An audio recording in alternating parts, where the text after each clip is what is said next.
जब लालच मौत बन जाए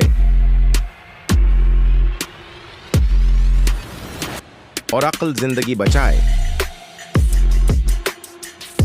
तब जन्म लेती है अली बाबा और 40 चोर की अबरतनाक दास्तान। तो चलते हैं वीडियो की जानिब।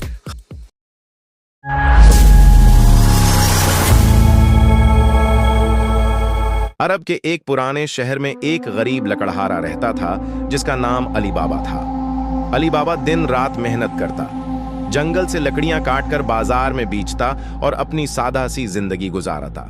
वो ज्यादा दौलतमंद न था, लेकिन दिल का नेक और साबर इंसान था। उसका एक भाई भी था जिसका नाम कासिम था।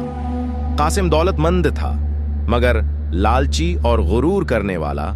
उसके दिल में दूसरों के लिए हमदर्दी नाम की कोई चीज न थी। एक दिन अली बाबा हस्बे मामूल जंगल में लकड़ियां काट रहा था कि अचानक घोड़ों की टापों की आवाज सुनाई दी। वो डर गया और करीब के एक दरख्त पर चढ़ गया ताकि देख सके कि यह कौन लोग हैं। कुछ ही देर बाद उसने देखा कि 40 घुड़सवार डाकू वहां आए। सबके सब तलवारों और हथियारों से लैस थे।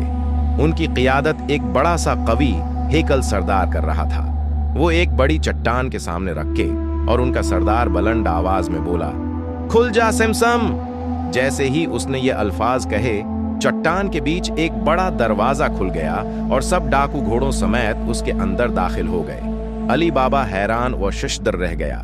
वो दरख्त पर बैठा सोचता रहा कि आखिर ये क्या राज है। कुछ देर बाद डाकू वापस आए और सरदार ने दोबारा कहा, बंद हो जा समसम। चट्टान का दरवाजा बंद हो गया और सब डाकू जंगल की तरफ निकल गए।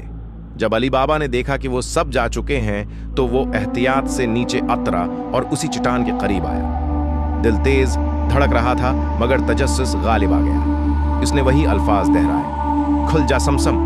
फौरन दरवाजा खुल गया और अंदर एक अजीम गार नजर आई। वो अंदर गया तो उसकी आंखें हैरत से खुली की खुली रह गईं।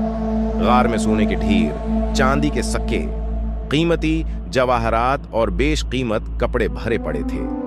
ये सब डाकुओं का खजाना था जो उन्होंने लौट मार से जमा किया था। अली बाबा ने सोचा कि इतनी दौलत तो कई नस्लों के लिए काफी है, मगर वो जानता था कि लालच इंसान को बर्बाद कर देता है। उसने फैसला किया कि सिर्फ इतना ही ले जाए जितना उसके घर के लिए काफी हो। उसने एक छोटी सी बोरी में कुछ सके और थोड़े जेवरात डाले और दरवाजा बंद करके घर वापस आ गया। घर जाकर उसने अपनी बीवी को सब कुछ बताया। वो खुशी से नहाल हो गई, मगर अली बाबा ने उसे नसीहत की कि किसी को भी ये राज नहीं बताना। उसकी बीवी ने कहा कि कुछ सोना तौलना पड़ेगा ताकि पता चल सके कि हमारे पास कितनी दौलत है। उसने पड़ोस से एक तराजू मंगाया। ये तराजू अली बाबा के भाई कासिम के घर से आया था। कासिम की बीवी को तजस्सुस हुआ कि आखिर अली बाबा जैसे गरीब को तराजू किस लिए चाहिए। उसने चुपके से तराजू के नीचे थोड़ा सा मोम लगा दिया ताकि जो चीज उस पर तौली जाए उसका निशान आ जाए। जब अली बाबा ने सोने के सुखे तौले और तराजू वापस किया, तो मोम पर एक सुनहरी सका चुपका रह गया। कासिम की बीवी ने यह देखा तो फौरन अपने शौहर को बताया। कासिम हैरान रह गया कि आखिर अली बाबा के पास सोना कहां से आया। वो फौरन अली बाबा के घर आया और सख्ती से पूछा कि हकीकत बताओ। शुरू में अली बाबा ने टालने की कोशिश की, मगर फिर मजबूर होकर सारा राज खोल दिया। कासिम की आंखों में लालच की चमक आ गई। उसने कहा कि मैं भी वो खजाना देखूंगा। अली बाबा ने उसे मना किया कि ये बहुत खतरनाक है, मगर कासिम न माना। वो अगले दिन खुद घोड़े पर सवार होकर जंगल गया और अली बाबा के बताए हुए अल्फाज के जरिए गार का दरवाजा खोल लिया। वो अंदर गया तो दौलत देखकर दीवाना हो गया। उसने जितने सिक्के और ज़ेवरात उठा सकता था सब जमा किए, लेकिन जब बाहर निकलने लगा तो अचानक वो भूल गया कि दरवाजा किस लफ्ज से खुलता है। वो बार बार मुख्तलिफ अल्फाज दोहराता रहा, मगर दरवाजा न खुला। इसी असना में डाकू वापस आ गए और उन्होंने कासिम को गार के अंदर पकड़ लिया। उनका सरदार गजबनाक हो गया और फौरन कासिम को मार डाला। शाम तक जब कासिम घर वापस न आया तो अली बाबा परेशान हुआ। वो गार की तरफ गया तो वहां अपने भाई की लाश पाई। वो बहुत रंजीदा हुआ, मगर उसने हिम्मत से काम लिया और कासिम को इज्जत के साथ दफन किया। अब अली बाबा को यकीन हो गया कि ये राज बहुत खतरनाक है और उसे ज्यादा एहतियात बरतनी होगी।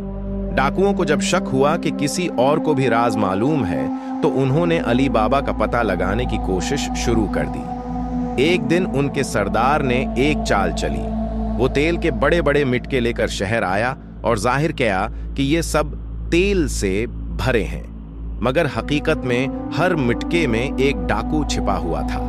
सरदार ने ये मुटके अली बाबा के घर के करीब रखवाए ताकि रात के अंधेरे में वो सब बाहर निकलें और अली बाबा को मार डालें। लेकिन अली बाबा के घर में एक होशियार कनीज थी जिसका नाम मुरजाना था। उसने मुटकों से कुछ सरगोशियों की आवाज सुनी और शक में एक मुटके का ढक्कन खोला तो अंदर से डाकू को पाया। मुरजाना ने निहायत इक़लामंदी से हर मुटके में अबलता हुआ तेल डाल दिया और सब डाकू वहीं खत्म हो गए। सुबह जब सरदार वापस आया तो उसने अपने साथियों को मुर्दा पाया और गुस्से से पागल हो गया। कुछ दिन बाद वो सरदार एक ताजिर के भैंस में दोबारा आया और अली बाबा के घर आने लगा ताकि मौका पाकर उसे मार सके। लेकिन मुरजाना ने फिर उसकी आंखों में पहचान लिया और वक्त जाये किए बगैर अली बाबा को आगाह किया। एक दिन जब सरदार ने तलवार निकालकर वार करना चाहा तो मुरजाना ने बजली की सी तेजी से खंजर मारकर उसे खत्म कर दिया। यूं अली बाबा की जान बच गई। वो मुरजाना की बहादुरी और अक्लमंदी से बेहद मुतासिर हुआ। उसने उसे अपनी बेटी के साथ ब्याह दिया और मुरजाना को घर की इज्जतदार फर्द बनाया। वक्त गुजरता गया। अली बाबा ने उस खजाने को इमानत समझकर इस्तेमाल किया। वो गरीबों की मदद करता, यतीमों को सहारा देता और कभी फजूल खर्ची या गुरूर में मुब्तला ना हुआ। शहर के लोग उसे इज्जत और मोहब्बत की निगाह से देखने लगे। अली बाबा की नेक नीति और कनात पसंदी ने उसे न सिर्फ दुनियावी सुकून दिया बल्कि दूसरों के दिलों में भी उसका मकाम बुलंद किया। खजाने के ढेर खत्म हो सकते हैं, मगर अली बाबा की अक्ल, सब्र और नेकी हमेशा जिंदा रहेंगे। लालच ने चोरों को मिटाया और हिम्मत ने अली बाबा को अम्र कर दिया। यही है असल सबक। कहानी खत्म हुई, मगर याद रखें, दौलत नहीं बल्कि अक्ल और किरदार ही इंसान को कामयाब बनाते हैं। आपकी पसंद और सपोर्ट ही हमारी ताकत है, इसलिए इरफान की कहानियां को सब्सक्राइब करना न भूलिएगा।